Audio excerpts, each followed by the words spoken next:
Hi, you're watching Movie Guide. I'm your host, Evie Bear Carroll, and I'm actually in Concord, Massachusetts, in Louisa May Alcott's home, in the bedroom where she wrote the book Little Women. I'm gonna talk to some of the cast and crew of the newest Little Women. Let's check it out.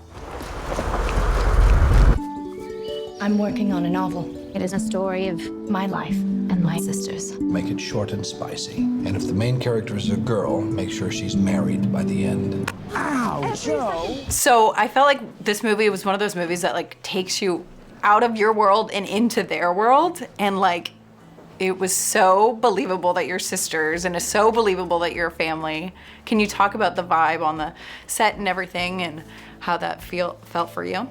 Pretty much the same as it is now. It's just and it was same. instantly like that as well, wasn't it?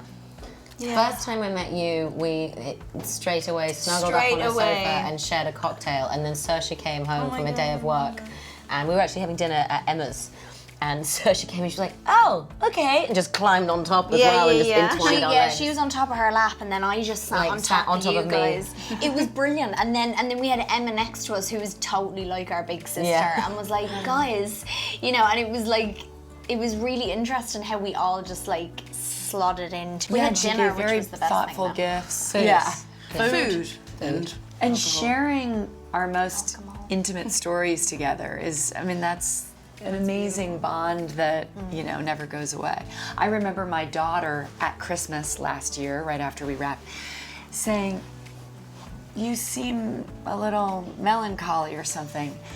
And I said, "I miss my other daughters."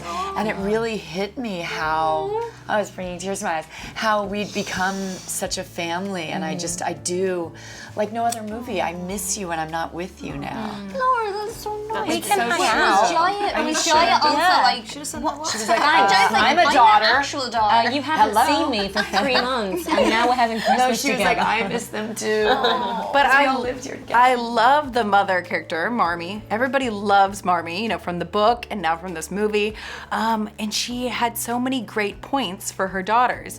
Can you guys remember like a thing that your mother would say to you that like has carried over in life? One of the things that, I mean, you know, I think all our moms have probably said very wise things our whole life, but one of the things she said to me in terms of acting was during a film that I was doing after Atonement, and it was like I was on, you know, I was in a summer camp or something, and I was like, I'm never gonna see them again, and I was like so depressed.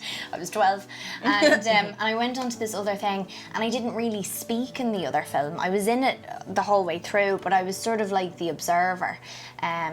And I remember saying to Mom, like, I don't have anything to say, and I don't think I'm going to be able to do a good job because I don't have any lines. And she said, but you can do so much just with your face. You don't need to say anything in order to tell a story. And I think it's really interesting that she said that to me when I was like 12, and I've, with the result, played so many characters that kind of don't really speak that much, and it's more about what they're doing when they're on their own. And so I think that had a big impact on me, actually. That's beautiful because, and then the mother also is like promoting the gifts of the children, like the natural gifts and everything. So that's like what your mother was doing, really.